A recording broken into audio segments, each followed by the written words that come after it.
Hello my dear students, कैसे हैं आप सब। आई होप आप सब बहुत बढ़िया होंगे। मैं प्रिंस स्वागत करता हूं आप सबका एक बार फिर से आपके अपने चैनल कॉमर्स 247 के ऊपर। ये आज की क्लास बहुत ज्यादा इंपॉर्टेंट रहने वाली है क्लास 11th के बच्चों के लिए, क्योंकि आज की इस क्लास के अंदर मैं डिस्कस करने वाला हूं एक इंपॉर्टेंट चैप्टर, और उस चैप्टर का नाम है कॉन्सेप्ट ऑफ कॉस्ट। और कॉन्सेप्ट ऑफ कॉस्ट हमारे लिए बहुत ज्यादा डिटेल में समझना जरूरी इसलिए भी है क्योंकि हमें अगर प्रोड्यूसर्स के बिहेवियर के बारे में जानना है और हमें सप्लाई का कॉन्सेप्ट बहुत अच्छी तरह से समझना है। जिस तरह से डिमांड का कॉन्सेप्ट समझा जाता है कंज्यूमर के पर्सपेक्टिव से, उसी तरह से सप्लाई का कॉन्सेप्ट समझा जाता है किसके पर्सपेक्टिव से, प्रोड्यूसर के पर्सपेक्टिव से, राइट। तो उससे पहले हमें कहीं ना कहीं जो कॉस्ट का कॉन्सेप्ट है वो जानना जरूरी है, राइट। तो कॉस्ट का जो कॉन्सेप्ट है वो इस क्लास के अंदर, इस वीडियो के अंदर हम लोग बहुत ज्यादा डिटेल में डिस्कस करने वाले हैं आप लोगों के साथ में। तो चलिए शुरू करते हैं। और शुरू करने से पहले मैं आप लोगों को बताना चाहता हूं कि क्या क्या कॉन्सेप्ट हम लोग इस वीडियो के अंदर डिस्कस करने वाले हैं। तो सबसे पहले हम लोगों ने समझना है कॉन्सेप्ट जो हमने पढ़ने हैं वो क्या क्या है। Concept of cost, right. और कॉन्सेप्ट ऑफ कॉस्ट सबसे पहले हम समझेंगे short term cost of production, और short term cost of production के अंदर हमने समझना है फिक्स्ड एंड वेरिएबल कॉस्ट के बारे में। और उसके बाद हम बिहेवियर समझने की कोशिश करेंगे फिक्स कॉस्ट, वेरिएबल कॉस्ट और टोटल कॉस्ट का। फिर हम लोग बात करेंगे एवरेज कॉस्ट की, और एवरेज कॉस्ट के अंदर हम fixed and variable component of the average cost की बात करेंगे। उसके बाद हम बात करेंगे मार्जिनल कॉस्ट की, और estimation and behaviour of marginal cost जानने की कोशिश करेंगे। और लास्ट में हम लोग समझने की कोशिश करेंगे relationship between average, marginal and total cost, right. Average, marginal and total cost के बीच में रिलेशनशिप जानने की कोशिश करेंगे आज की इस क्लास के अंदर। क्लियर है इतनी बात? जी सर। तो आइए स्टार्ट करते हैं।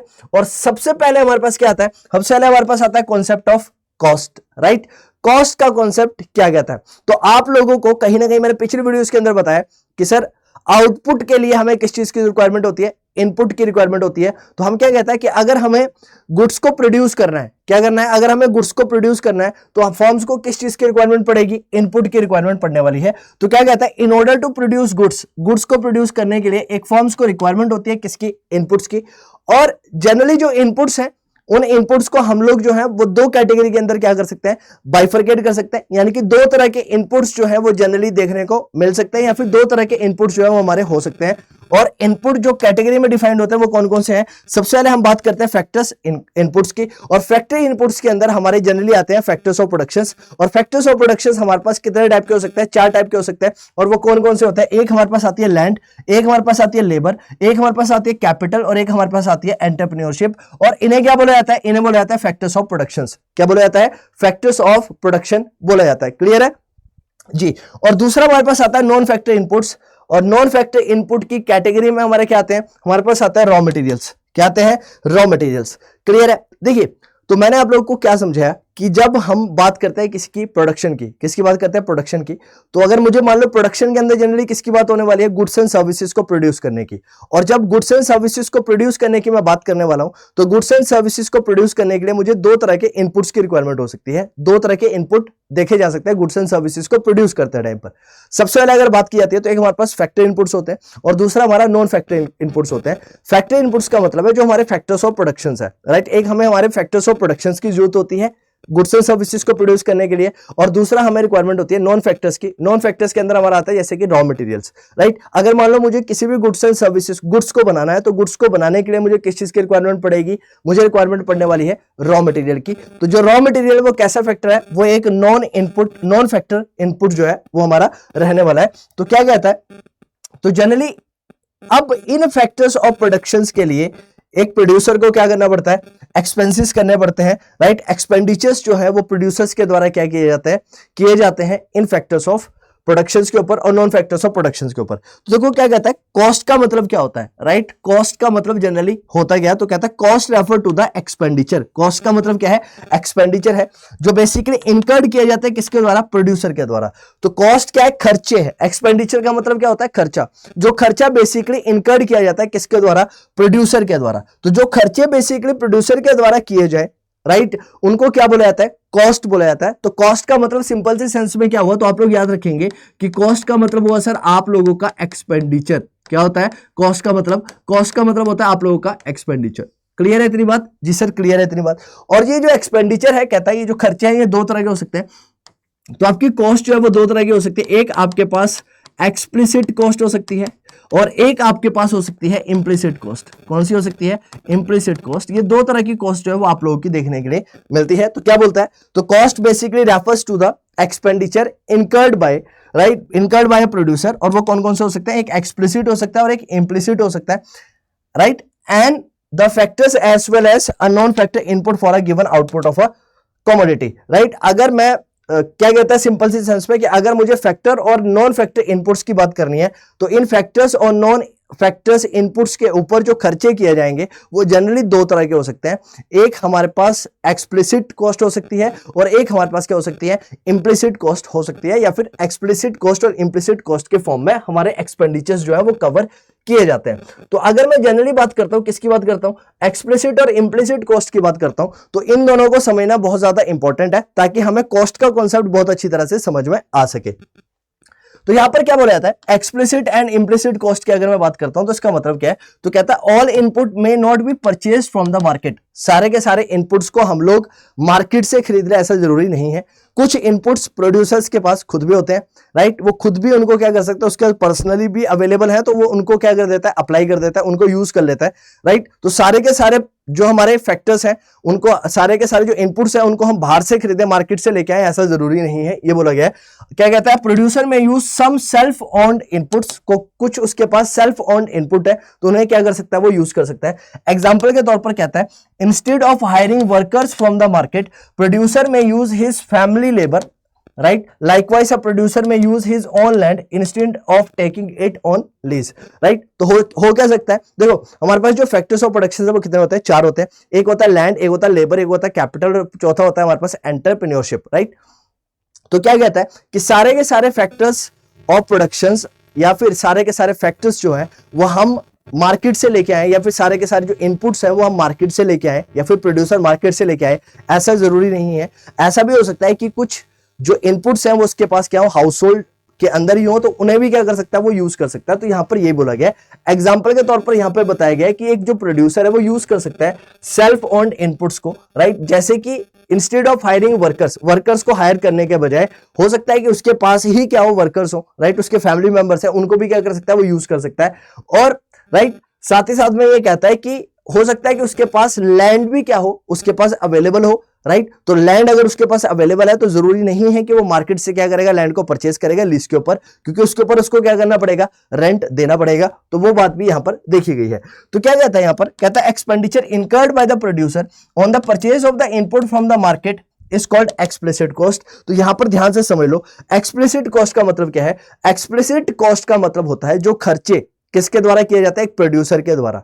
किसके द्वारा किए जाते हैं? एक प्रोड्यूसर के द्वारा जो खर्चे किए जाते हैं इनपुट्स को मार्केट से खरीदने के लिए, उसको बोला जाता है एक्सप्लिसिट कॉस्ट। क्या बोला जाता है? Explicit cost. ध्यान से समझ लो क्या कहा गया। तो कॉस्ट का मतलब क्या हुआ? तो कॉस्ट का बेसिक सेंस में आप लोगों को मतलब पता चला कि कॉस्ट का मतलब होता है एक्सपेंडिचर्स। क्या होता है? एक्सपेंडिचर। अब क्या कहता है? एक्सपेंडिचर जो है वो दो तरह से किए जा सकते हैं, या तो प्रोड्यूसर के पास खुद के इनपुट्स है या वो इनपुट बाहर से लेके आ रहा है। अगर उसके पास खुद के इनपुट्स है तो उसको बोला जाएगा हमारा क्या? Implicit cost. क्या बोला जाएगा? उसकी इम्प्लिसिट कॉस्ट, इंटरनल कॉस्ट। और वहीं पर अगर वो खर्चे राइट मार्केट से इनपुट लेके आ रहा है तो उसके द्वारा जो खर्चे किए जा रहे हैं, एक्सपेंडिचर किए जा रहे हैं, उसको बोला जाता है एक्सप्लिसिट कॉस्ट। क्या बोला जाता है? Explicit cost. तो क्या कहता है? Expenditure incurred by the producer on the purchase of the input. तो कहता है वो खर्चे जो प्रोड्यूसर के द्वारा इनपुट्स को परचेज करने के लिए किए जाते हैं मार्केट से, उन्हें बोला जाता है एक्सप्लिसिट कॉस्ट। क्या बोला जाता है? उसे एक्सप्लिसिट कॉस्ट बोला जाता है। तो यहां पर क्या बोलता है? Estimated expenditure on the use of self owned inputs is called implicit cost. तो जो एस्टिमेटेड एक्सपेंडिचर है, यानी कि एस्टिमेटेड एक्सपेंडिचर का मतलब क्या है कि अगर ये इनपुट अब किसके पास है? ये प्रोड्यूसर के पास ऑलरेडी इनपुट पड़े हुए हैं, तो अगर इन इनपुट्स को वो क्या कर रहा है? अपने आप यूज कर रहा है बाहर से लेके आने के बजाय, तो वो क्या है? तो उनके जो एस्टिमेटेड एक्सपेंडिचर उसके ऊपर जो किया जाएगा, किसके ऊपर? सेल्फ ओन्ड इनपुट के ऊपर, उसको क्या बोला जाएगा? हमारा इम्प्लिसिट कॉस्ट बोला जाता है। क्या बोला जाता है? इम्प्लिसिट कॉस्ट बोला जाता है। तो कहता है इकोनॉमिक्स के सेंस में जो टोटल कॉस्ट है, उस टोटल कॉस्ट के अंदर हम दोनों टाइप के एलिमेंट को क्या करते हैं? कंसिडर करते हैं। यानी कि अगर मुझे इकोनॉमिक्स के अंदर टोटल कॉस्ट निकालनी है तो टोटल कॉस्ट के अंदर दो चीजें हम लोग कंसिडर करने वाले हैं, एक हमारी एक्सप्लिसिट कॉस्ट को भी कंसिडर करते हैं और एक हमारी इम्प्लिसिट कॉस्ट को भी कंसिडर करते हैं। तो हम ये बोल सकते हैं कि इकोनॉमिक्स के अंदर जो टोटल कॉस्ट होती है हमारी, वो टोटल कॉस्ट होती है हमारी क्या? Explicit cost plus implicit cost. क्या होती है? Explicit cost plus implicit cost. ध्यान रखिएगा इस चीज को, राइट। तो सबसे पहले हम लोगों ने क्या समझा कि जो इनपुट्स है, राइट, इनपुट्स के ऊपर जो एक्सपेंडिचर किए जाते हैं उसको बोला जाता है क्या? हमारा कॉस्ट। और वो कॉस्ट जो है वो दो तरह की हो सकती है, एक एक्सप्लिसिट हो सकती है, एक इम्प्लिसिट होती है, इम्प्लिसिट कॉस्ट हो सकती है। तो एक्सप्लिसिट कॉस्ट का मतलब है जो एक्सपेंडिचर जो एक पर्सन के द्वारा, प्रोड्यूसर्स के द्वारा किए जाते हैं परचेज करने के लिए इनपुट्स को, कहां से? मार्केट से, उसको बोला जाता है एक्सप्लिसिट कॉस्ट। वहीं पर जो एस्टिमेटेड एक्सपेंडिचर्स है किसके ऊपर? सेल्फ ओन्ड इनपुट्स के ऊपर, उसको बोला जाता है हमारा क्या? बोलो, इम्प्लिसिट कॉस्ट, राइट। और इकोनॉमिक्स की जब मैं बात करता हूं तो इकोनॉमिक्स के अंदर जब टोटल कॉस्ट निकाली जाती है तो टोटल कॉस्ट के अंदर हम explicit as well as implicit cost दोनों को क्या करते हैं? कंसिडर करते हैं, राइट। तो टोटल कॉस्ट का मतलब क्या होने वाला है? Explicit cost plus implicit cost economics के अंदर। क्लियर है इतनी बात? जी सर। आगे क्या कहता है? It is significant to know that in economics cost is always measured as opportunity cost. अब आप लोगों को पता है कि इकोनॉमिक्स के अंदर जनरली जो कॉस्ट है उसको मेजर किया जाता है किसके रिस्पेक्ट में? अपॉर्चुनिटी कॉस्ट के पर्सपेक्टिव से। और आप सब लोगों को पता है कि अपॉर्चुनिटी कॉस्ट का मतलब होता क्या है? अगर आप लोगों को पता है तो कमेंट करके सारे के सारे बच्चे बताएंगे कि what is the basic meaning of opportunity cost, right. तो क्या कहता है यहां पर बताया भी है, कहता है we know that opportunity cost of activity is measured in terms of the total sacrifice involved in undertaking the activities। किसी भी एक्टिविटीज को करने के लिए, किसी भी एक्टिविटी को करने के लिए जो टोटल सेक्रीफाइस किया जाता है, राइट, उसको क्या बोला जाता है? अपॉर्चुनिटी कॉस्ट बोला जाता है। तो क्या कहता है? दस cost of producing a given amount of output is measured in terms of sacrifice involved in producing the output, right. यहां पर क्या बोला जाता है? From producers point of view or the firm's point of view, the sacrifice involved in producing a given amount of output includes explicit cost and implicit cost of production, right. तो यहां पर एक सिंपल सी sense में ये बोला गया कि अगर मैं इकोनॉमिक्स के पर्सपेक्टिव से अगर आप लोगों को समझाने की बात करता हूं, कॉस्ट की बात करता हूं, तो यहां पर ये बोला गया जो कॉस्ट है वो जनरली मेजर की जाती है किसके सेंस में? अपॉर्चुनिटी कॉस्ट के पर्सपेक्टिव से यहां पर समझी जाती है। और उसको समझने के लिए हमारे पास क्या था? दो टाइप की कॉस्ट हो सकती है, एक एक्सप्लिसिट हो सकती है और एक हमारे पास हो सकती है इम्प्लिसिट कॉस्ट। कैसे हो सकती है? एक्सप्लिसिट कॉस्ट हो सकती है और इम्प्लिसिट कॉस्ट हो सकती है। क्लियर है इतनी बात? अब एक बार फटाफट से एक्सप्लिसिट और इम्प्लिसिट कॉस्ट के बीच में डिफरेंस जो है उसको समझने की कोशिश करते हैं। और इसको समझना क्यों जरूरी है, इसके पीछे कुछ रीजन है। रीजन क्या है? बोलो। क्योंकि इन दोनों में जो डिफरेंस है वो बहुत अच्छी तरह से क्लियर होना चाहिए, क्योंकि टोटल कॉस्ट की कंसिडरेशन करते टाइम पर हम explicit as well as implicit cost दोनों को क्या करते हैं? कंसिडर करते हैं। इसलिए दोनों पर्सपेक्टिव से इसको जानना जरूरी है। और कई बार ये एग्जाम के अंदर, यानी कि आपकी 11th क्लास के अंदर 3 मार्कर क्वेश्चन के फॉर्म में डायरेक्टली पूछ लिया जाता है that what is the basic difference between explicit and implicit cost, कि जो आपकी एक्सप्लिसिट कॉस्ट है या फिर इम्प्लिसिट कॉस्ट है, इन दोनों के बीच में क्या डिफरेंस है। सबसे पहले अगर मैं बात करता हूं particulars explicit cost and implicit cost, meaning की अगर मैं बात करता हूं तो एक्सप्लिसिट कॉस्ट का मतलब क्या है? तो कहता है explicit cost occurs when the company pays for the usage of its factors of productions। यानी कि एक्सप्लिसिट का मतलब है, राइट, जो भी उसके फैक्टर्स है उन फैक्टर्स की पेमेंट के लिए कंपनी मनी जो है या फिर पैसा जो है जब वो पे करती है। लेकिन इम्प्लिसिट कॉस्ट का मतलब क्या है? When company uses resources belonging to the owners such as the capital and inventory. तो यहां पर एक चीज समझ लो, एक्सप्लिसिट का मतलब वो है जहां पर कंपनी को, राइट, क्या करनी पड़ रही है? पेमेंट करनी पड़ रही है फैक्टर्स को यूज करने के लिए। अगर उसके पास फैक्टर्स है, उसको फैक्टर्स चाहिए किसके लिए? राइट, अगर उसको फैक्टर्स की रिक्वायरमेंट है, और फैक्टर्स क्यों चाहिए? फैक्टर्स चाहिए उसको प्रोडक्शन करने के लिए, और जब उसके लिए उसको अगर पेमेंट करनी पड़ रही है तो उसको वो क्या बोला जाएगा? Explicit cost. और इम्प्लिसिट कॉस्ट का मतलब क्या है? कि जब वो फैक्टर्स जो है, वो रिसोर्सेज जो है वो ओनर्स से बिलोंग करता है, यानी उसके लिए वो पेमेंट नहीं कर रहा है, उसके लिए वो पेमेंट नहीं देने वाला है, तो उसको क्या बोला जाएगा? इम्प्लिसिट कॉस्ट बोला जाएगा। ये डिफरेंस है। अल्टरनेटिव इसको क्या बोला जाता है? तो एक्सप्लिसिट कॉस्ट का एक और नाम है, इसको बोला जाता है आउट ऑफ पॉकेट कॉस्ट। क्योंकि आप ऐसा समझो कि जेब में से, यानी कि पॉकेट मनी से उसको क्या करना पड़ रहा है, पैसा देना पड़ रहा है इस सर्विसेज के लिए। और इम्प्लिसिट कॉस्ट का मतलब क्या है, इसको बोला जाता है इम्प्यूटेड और अपॉर्चुनिटी कॉस्ट। क्या बोला जाता है, इम्प्यूटेड और अपॉर्चुनिटी कॉस्ट के नाम से भी आपकी इम्प्लिसिट कॉस्ट जो है उसको जाना जाता है। Determining cost, explicit cost can be determined easily, इसको आसानी से जाना जा सकता है। कैसे जा सकता है, क्योंकि भाई अगर आपको पता है कि आप मार्केट में जा रहे हो और किसी चीज को परचेज कर रहे हो तो उसकी जो कीमत है आप उसकी कीमत देते हो और उसके बदले में उस चीज को परचेज कर लेते हो। क्लियर है इतनी बात? तो हमें पता लग जाता है कि जनरली हम इस चीज के लिए कितना पे करने वाले हैं, तो ये हमारी इतनी एक्सप्लिसिट कॉस्ट रहने वाली है। लेकिन इम्प्लिसिट कॉस्ट की कैटेगरी के अंदर जनरली वो कॉस्ट आती है जिसको हम जनरली आसानी से क्लासिफाई नहीं कर सकते। तो क्या बोलता है, implicit cost does not have track and can not be determined precisely, right? क्योंकि ये जो इनपुट्स है वो ओनर्स क्या है, कहीं ना कहीं अपने आप पर्सनल लेवल पर यूज कर रहा है, यानी कि खुद के इनपुट्स को यूज कर रहा है। तो इसको जनरली वेरीफाई करना कि भाई इसकी जो कीमत है वो कितनी हो सकती है, उसको लगा पाना थोड़ा सा पॉसिबल नहीं रहता है, राइट? इसलिए बोला जाता है कि जो इम्प्लिसिट कॉस्ट है इसकी कोई ट्रैक नहीं हो सकता है और इसको आसानी से डिटरमाइन करना थोड़ा सा पॉसिबल नहीं हो पाता है।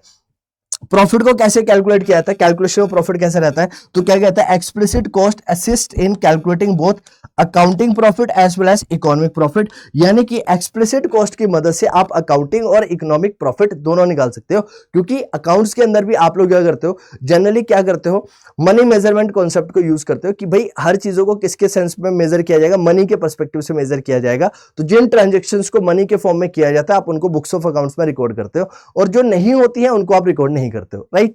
और सेम सेंस में, लेकिन अगर मैं इंप्लिसिट कॉस्ट की बात करूं तो ये हेल्प करता है हमें सिर्फ और सिर्फ इकोनॉमिक प्रॉफिट को समझने के लिए। इसके अंदर अकाउंटिंग प्रॉफिट को आप कंसीडर नहीं कर सकते हो क्योंकि यहां पर प्रोड्यूसर जो है वो इसके लिए पेमेंट नहीं कर रहा है और जब इसके लिए पेमेंट नहीं कर रहा है तो आप इसको इंक्लूड नहीं करने वाले हो इसके अंदर, राइट? कैश की अगर बात की जाए तो explicit cost requires an outflow of the cash from the entity. यहां से क्या होता है, जब वो इनपुट्स को यूज करेगा, इनपुट्स को लेके आएगा तो उसके लिए वो क्या करने वाला है, पेमेंट करने वाला है। तो राइट, पेमेंट उसकी जेब से जाने वाली है।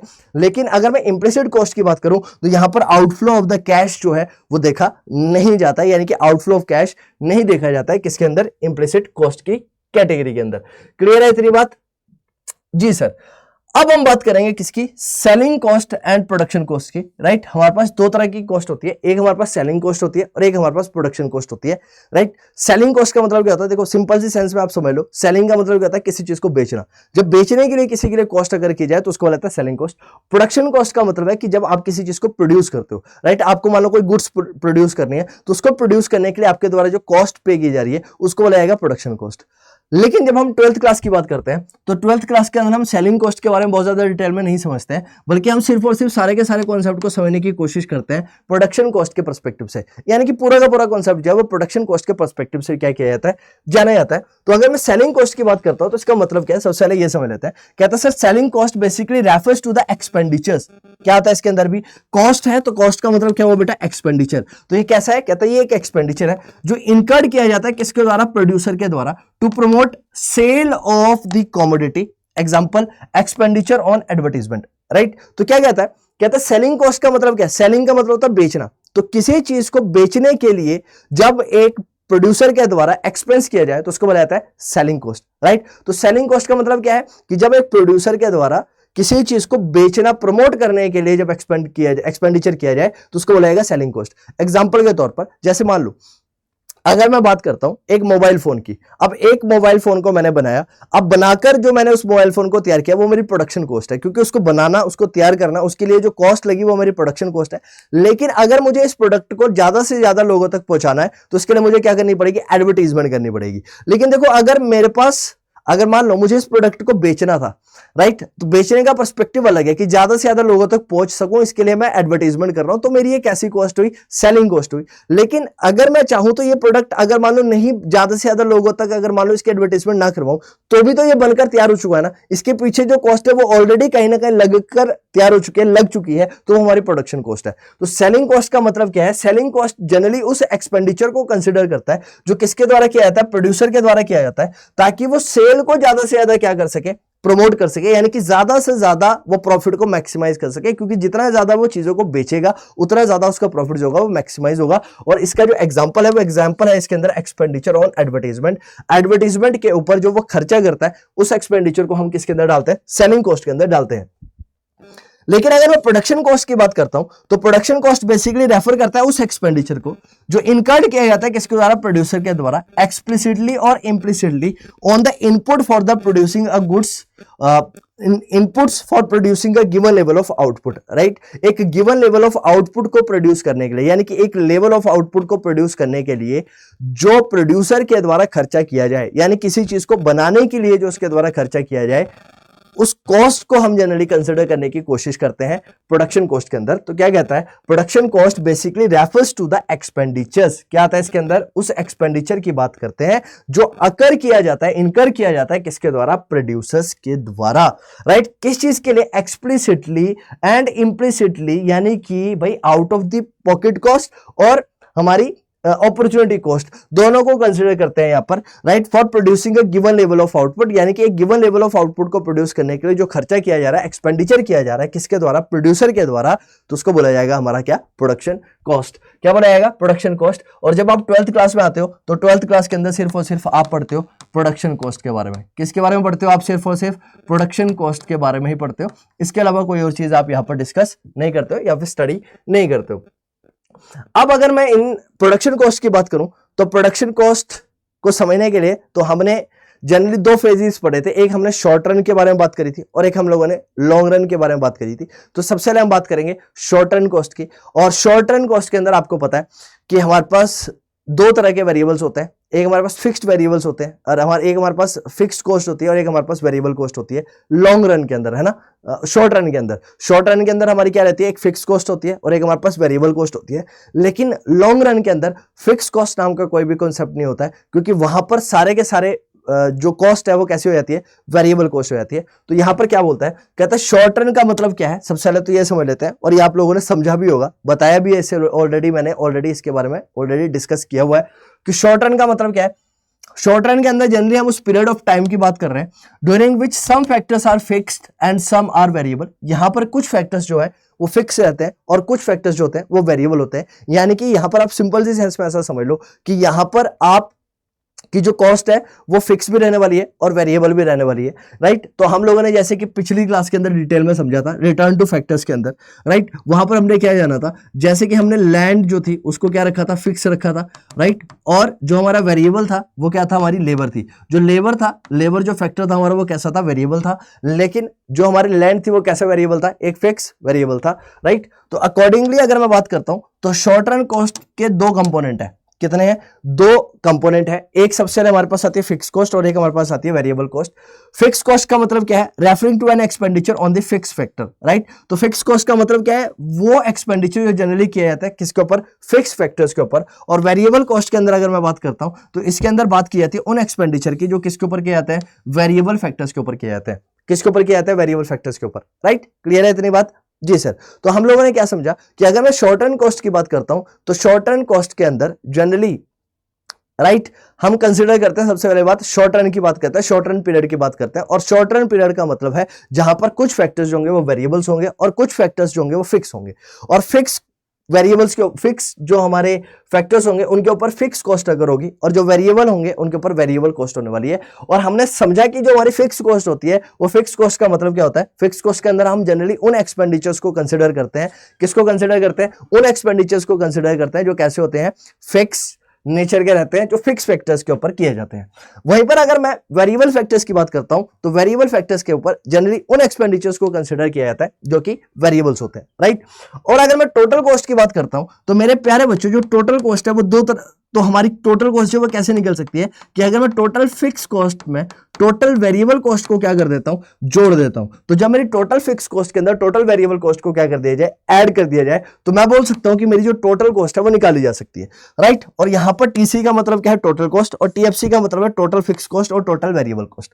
तो यानी कि अगर मुझे टोटल कॉस्ट को बहुत अच्छी तरह से समझना है तो मुझे क्या करना पड़ेगा, जो मेरी पूरी वेरिएबल कॉस्ट है और जो हमारी पूरी फिक्स्ड कॉस्ट है, वेरिएबल कॉस्ट को फिक्स कॉस्ट के साथ क्या करना पड़ेगा, जोड़ना पड़ेगा। और जब मैं फिक्स कॉस्ट को वेरिएबल कॉस्ट के साथ ऐड ऑन कर दूंगा तो मेरी कहीं ना कहीं जो टोटल कॉस्ट है वो निकल कर आ जाएगी। तो मुझे अब ये समझना जरूरी है कि मेरी टोटल फिक्स कॉस्ट क्या होती है और टोटल वेरिएबल कॉस्ट क्या होती है और इसको कैसे जनरली निकाला जाता है। तो सबसे पहले अगर मैं बात करता हूं बेटा फिक्स कॉस्ट की, राइट। फिक्स कॉस्ट का मतलब क्या है, आपको मैंने ऑलरेडी बताया। फिक्स कॉस्ट का मतलब क्या होता है, फिक्स कॉस्ट बेसिकली वो कॉस्ट है जो रिलेट करती है आपके किसके ऊपर, फिक्स्ड फैक्टर्स के ऊपर। यानी कि वो कॉस्ट जो किसके ऊपर की जाती है, आपके फिक्स फैक्टर्स के ऊपर जो कॉस्ट की जाती है उसको बोला जाता है आपका फिक्स कॉस्ट। तो क्या बोलता है, fix cost are those cost which are related to the use of the fixed factors. जो कॉस्ट आपके फिक्स फैक्टर के यूज के ऊपर की जाए उसको बोला जाता है fix cost. This cost do not change with the change in the volume of the output. ये जो कॉस्ट है ये वॉल्यूम ऑफ द आउटपुट के साथ चेंज नहीं होती है, यानी कि आपकी जो वॉल्यूम है, यानी कि आपका जो आउटपुट है वो कम हो या ज्यादा हो उसके ऊपर ये डिपेंड नहीं करती है ये, राइट।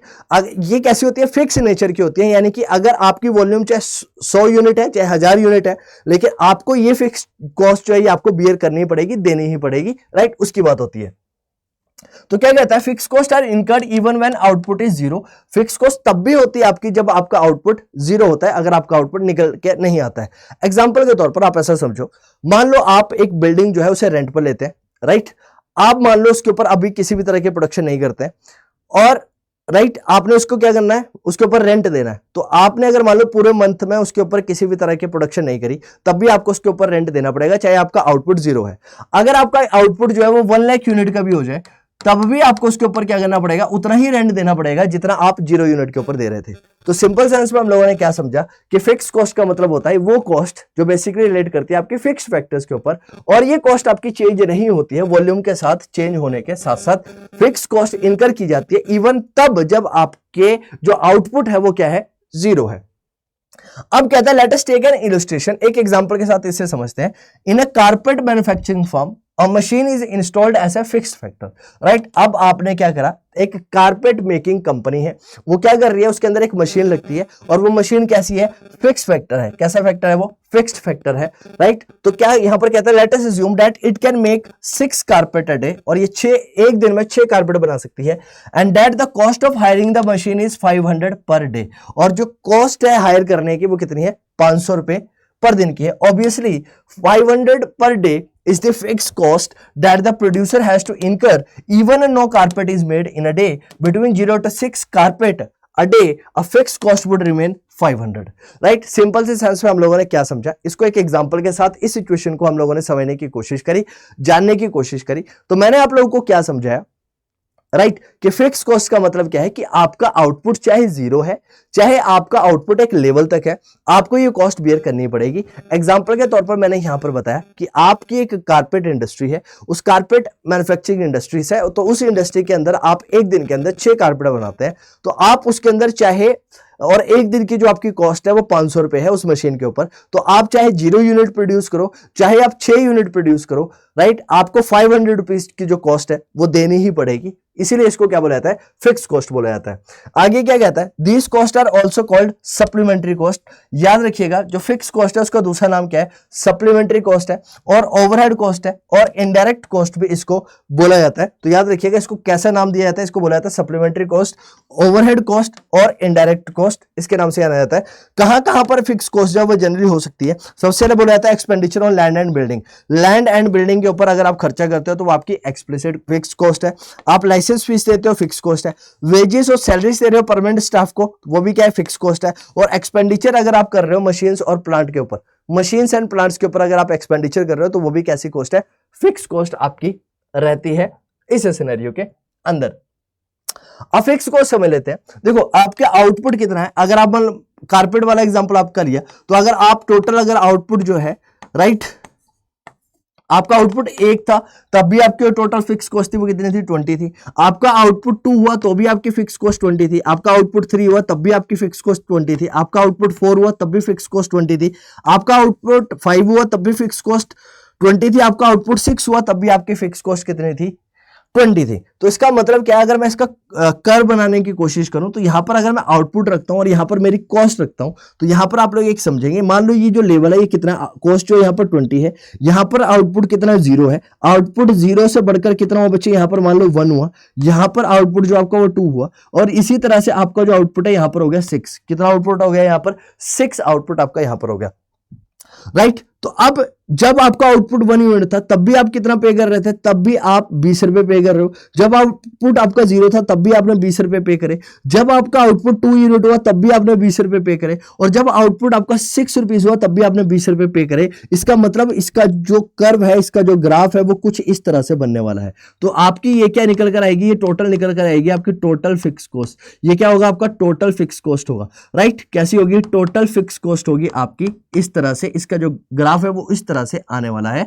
तो इसका मतलब मेरे प्यारे बच्चों, इसका मतलब क्या है कि टोटल फिक्स कॉस्ट का जो कर्व है, वो ग्राफ है, वो कुछ इस तरह से होता है, दैट इज पैरेलल टू। ये किसके पैरेलल है, ये हमारा अगर देखा जाए तो ये पैरेलल है हमारा किसके, एक्स एक्सिस के। तो हम ये बोल सकते हैं कि टोटल कॉस्ट का, राइट, टोटल फिक्स कॉस्ट का जो ग्राफ है वो पैरेलल आता है किसके, एक्स एक्सिस के। तो हम यहां पर क्या बोलते हैं, it indicate that fix cost remain constant at all level of the output. सारे के सारे लेवल ऑफ आउटपुट के ऊपर जो हमारी टोटल फिक्स कॉस्ट है वो कितनी आई, सेम आती है। When output is 1 fix cost is 20, when output is increase to 2 to 4 unit और even then total fix cost remain the same.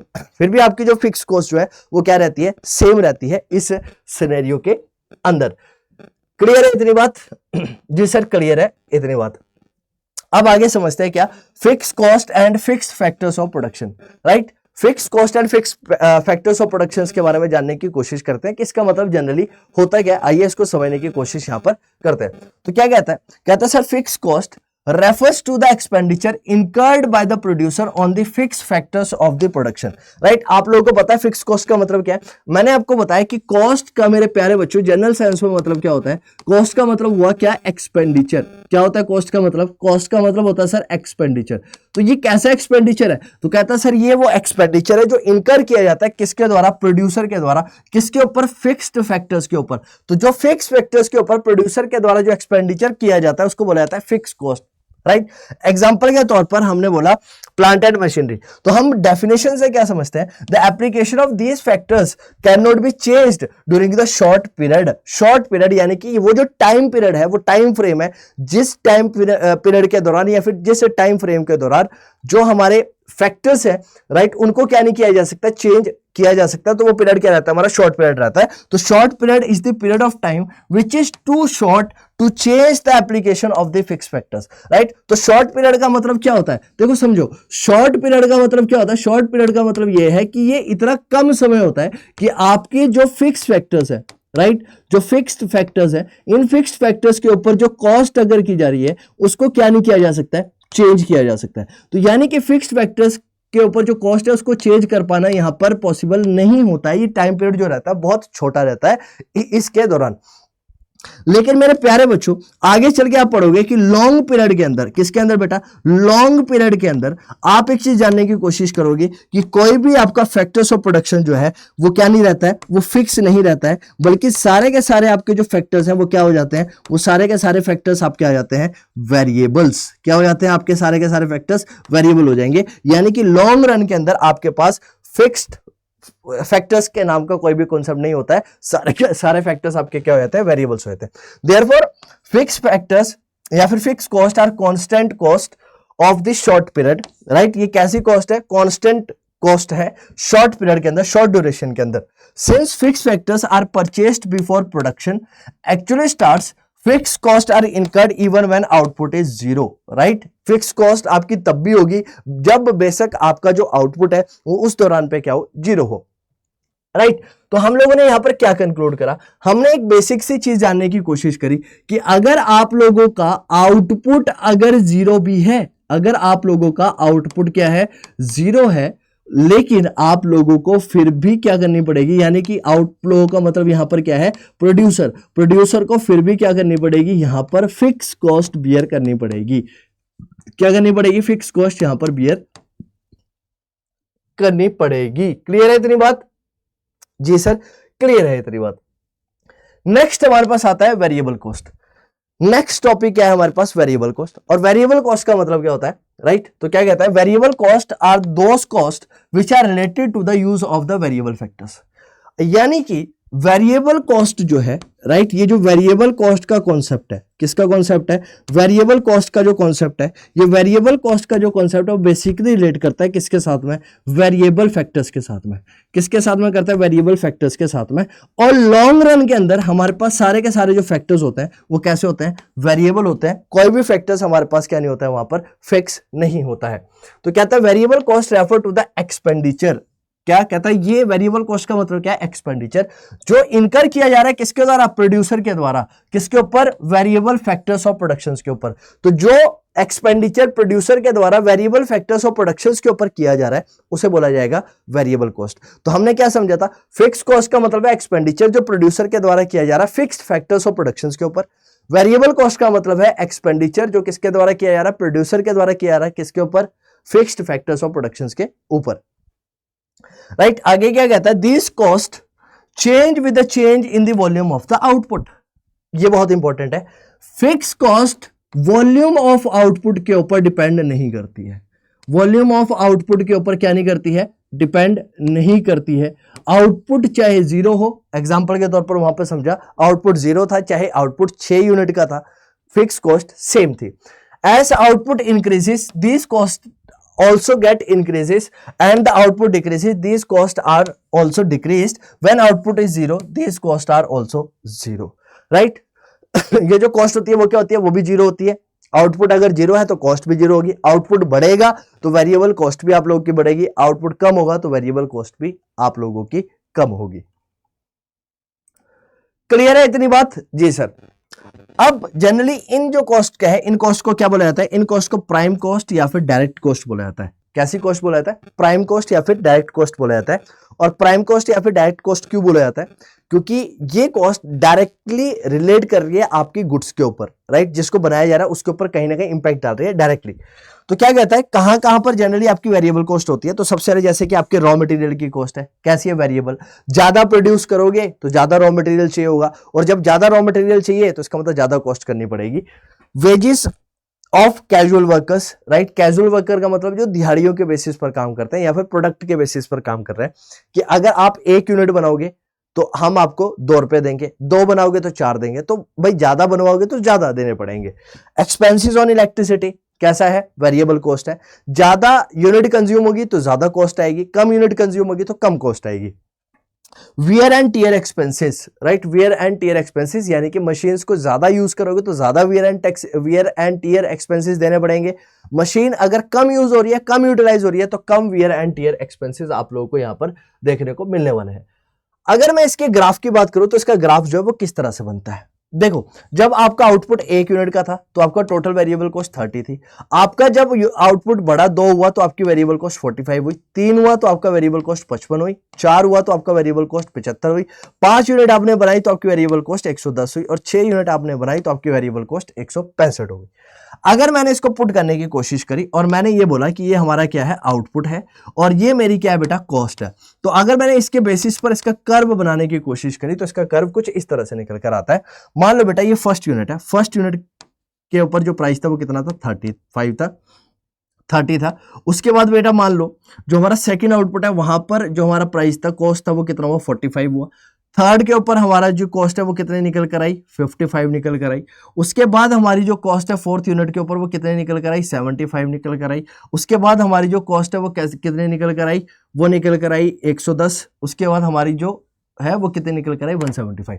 तो अगर मैंने इसको ड्रॉ करूंगा तो ये जो है वो कुछ इस तरह से इसका कर्व जो है वो बनता है। टोटल वेरिएबल कॉस्ट का जो कर्व है कुछ इस तरह से आप लोगों को देखने के लिए मिलने वाला है। तो यहां पर क्या बोलता है कि total variable curve is upward sloping. कहां जा रहा है ये, अपवर्ड स्लोपिंग है, ऊपर की तरफ जा रहा है, इसलिए अपवर्ड स्लोपिंग कर्व है। ये इंप्लाई करता है कि टोटल वेरिएबल कॉस्ट जो है वो क्या होती है, इंक्रीज होती है जैसे जैसे आपका आउटपुट इंक्रीज करता है। तो क्या कहता है, जैसे over the period of time जैसे जैसे आपका आउटपुट इंक्रीज करता जाएगा वैसे वैसे आप लोगों की टोटल वेरिएबल कॉस्ट जो है वो अपसाइड मूव करना शुरू कर जाएगी, इंक्रीज करना शुरू हो जाएगी। क्यों? क्योंकि हम लोगों ने यह समझा कि जो हमारी टोटल वेरिएबल कॉस्ट है वो किसके ऊपर डिपेंड करती है, वो जनरली हमारी डिपेंड करती है हमारे प्रोडक्शन के ऊपर, आउटपुट के ऊपर। जितना ज्यादा आउटपुट होगा उतना ज्यादा हमारी वेरिएबल कॉस्ट होगी, जितना कम आउटपुट होगा उतनी कम हमारी वेरिएबल कॉस्ट रहने वाली है इस सिनेरियो के अंदर।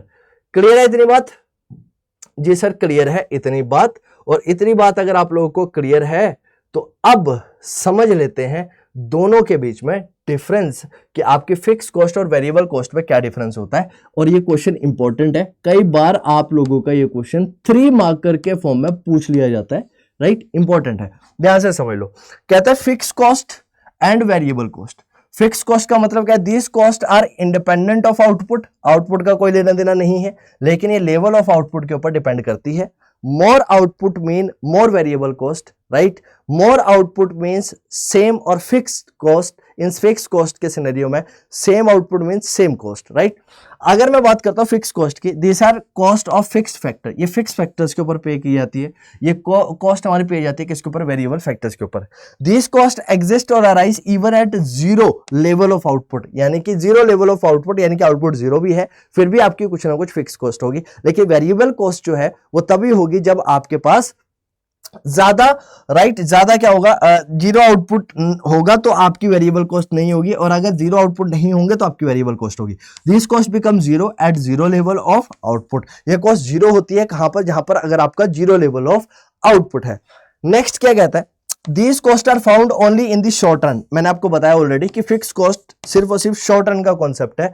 वेरिएबल कॉस्ट जो है वो शॉर्ट रन और लॉन्ग रन के अंदर आता है। यानी कि सिंपल सी सेंस में ऐसा समझ लो कि लॉन्ग रन के अंदर, यानी कि लॉन्ग पीरियड के अंदर सारी की सारी जो कॉस्ट है वो हमारी क्या हो जाती है, वेरिएबल हो जाती है। वहां पर फिक्स कॉस्ट का कोई भी कॉन्सेप्ट नहीं रहता है, सारी की सारी कॉस्ट हमारी क्या हो जाएगी, वेरिएबल हो जाएगी लॉन्ग रन के अंदर। तो क्या कहता है आगे, क्या कहता है, इसको सप्लीमेंट्री कॉस्ट के नाम से जाना जाता है, इसको प्राइम कॉस्ट के नाम से जाना है। Supplementary cost, overhead cost generally इसका नाम है। ये हमारा प्राइम कॉस्ट बोल लो, डायरेक्ट कॉस्ट बोल लो, ये नाम है हमारा किसका, वेरिएबल कॉस्ट का। आगे क्या कहता है, the distinction between the fix cost and the variable cost is valid only in the context of the short period. ये आप लोगों को मैंने ऑलरेडी बताया कि जो फिक्स कॉस्ट और वेरिएबल कॉस्ट का कॉन्सेप्ट है ये सिर्फ और सिर्फ शॉर्ट रन के अंदर देखा जाता है। लॉन्ग रन के अंदर सारे के सारे फैक्टर्स वेरिएबल है। तो क्या कहता है, in the long period all the factors tend to become variable. सारे के सारे फैक्टर्स क्या हो जाते हैं, वेरिएबल्स हो जाते हैं। Accordingly all cost tend to become variable cost, इसलिए सारी की सारी जो कॉस्ट होगी हमारी वो क्या बन जाएगी, वेरिएबल बन जाएगी लॉन्ग रन के अंदर, राइट।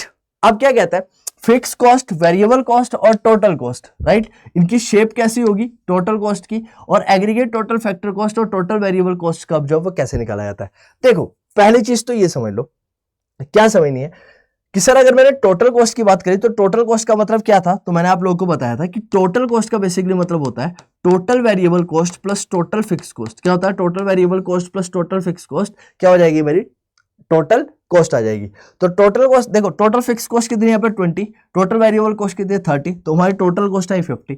यहाँ पर टोटल फिक्स कॉस्ट 20, यहाँ पर 45 तो ये आ गई 65, यहाँ पर 20, यहाँ पर 55 कितनी आई 75, यहाँ पर 20, यहाँ पर 75 कितनी आई 95, यहाँ पर 20, यहाँ पर 110 कितनी आई 130, यहाँ पर 20, यहाँ पर 165 कितनी आई 185, राइट। तो क्या कहता है, total cost is found as the sum total of the fix cost and the variable cost with the increase in the output total cost is also increasing. जैसे जैसे हमारा आउटपुट बढ़ रहा है, या जैसे कि हम लोग 0 से 1 की तरफ गए, 2 की तरफ गए, 1 से 2 की तरफ गए, और 2 से 3 की तरफ गए, 3 से 4 की तरफ, 4 से 5 की तरफ, और 5 से 6 की तरफ, तो हमारी जो टोटल कॉस्ट है, कौन सी कॉस्ट है मेरे प्यारे बच्चों, जो टोटल कॉस्ट है वो टोटल कॉस्ट क्या हो गई, इंक्रीज हो गई।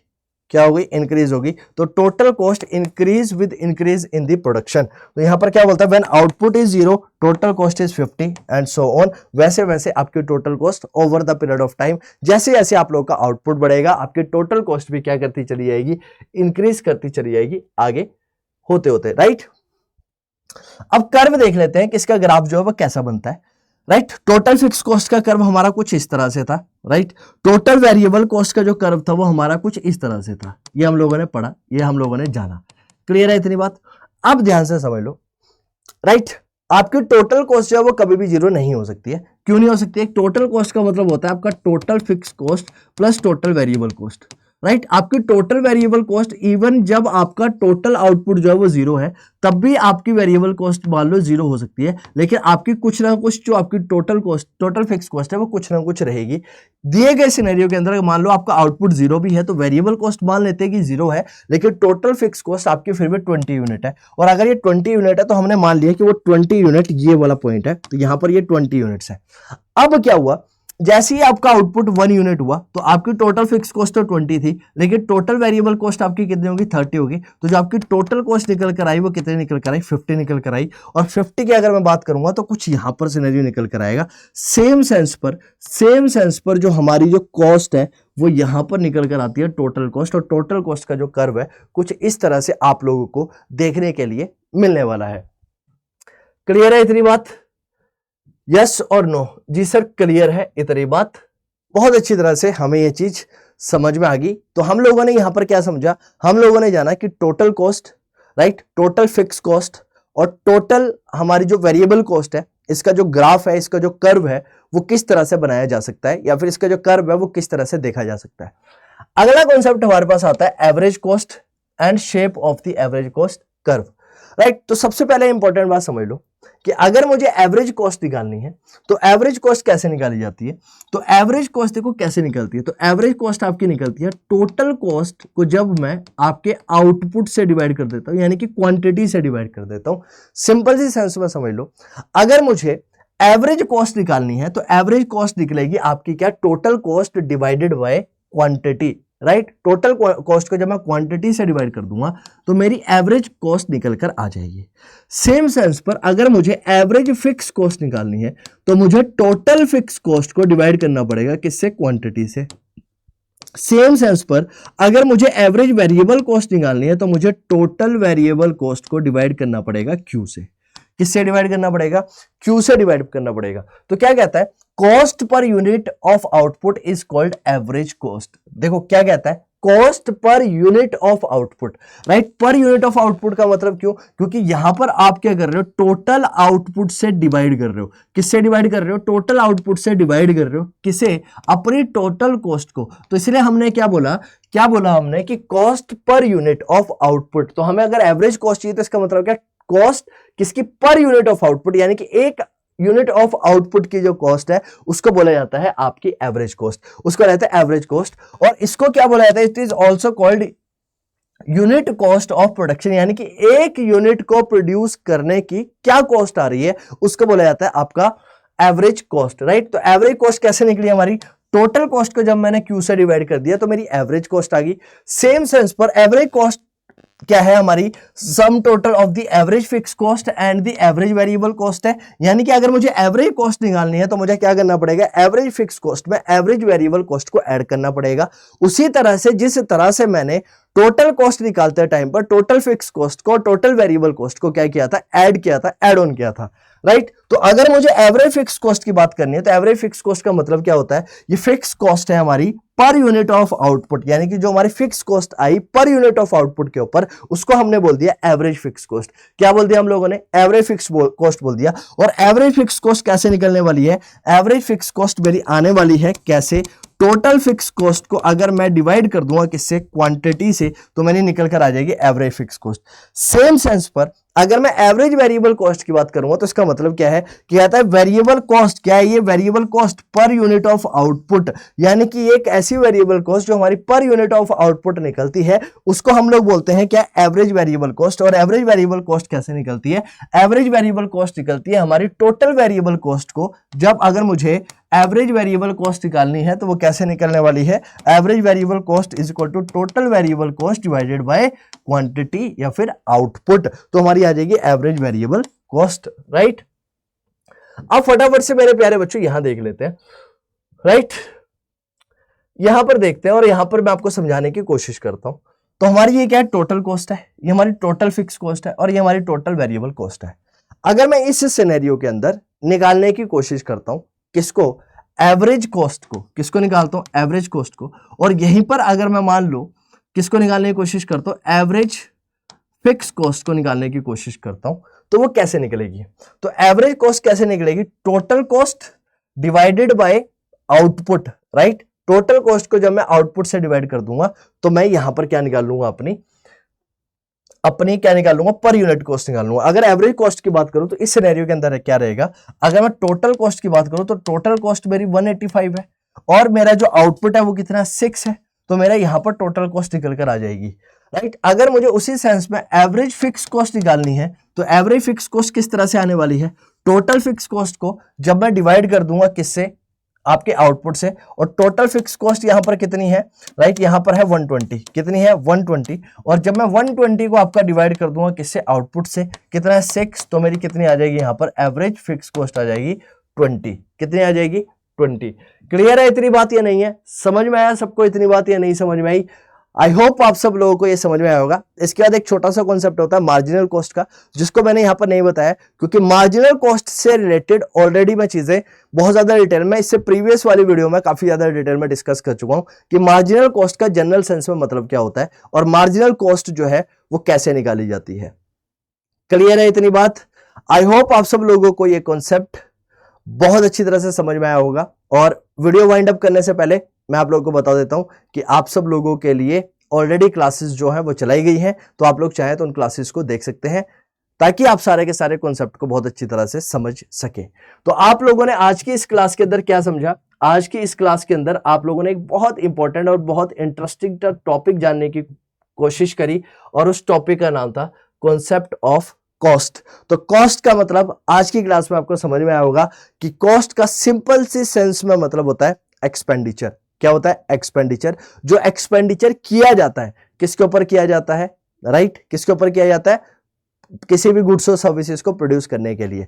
और कितने टाइप के हो सकते हैं? दो तरह के हो सकते हैं, एक सेलिंग हो सकता है और एक प्रोडक्शन हो सकता है। और हम यहां पर बात करते हैं प्रोडक्शन एक्सपेंडिचर की या फिर प्रोडक्शन कॉस्ट की, जो कि आप लोगों को काफी ज्यादा डिटेल में यहां पर मैंने समझाने की कोशिश करी। सो आई होप आप लोगों को ये वीडियो समझ में आई होगी और आपको जो कॉन्सेप्ट है बहुत अच्छी तरह से समझ में आया होगा। और अगर आपको ये कॉन्सेप्ट समझ में आया और वीडियो समझ में आई तो चैनल को सब्सक्राइब करना मत भूलिएगा। मिलते हैं आप लोगों से अगली वीडियो में, तब तक के लिए जय हिंद।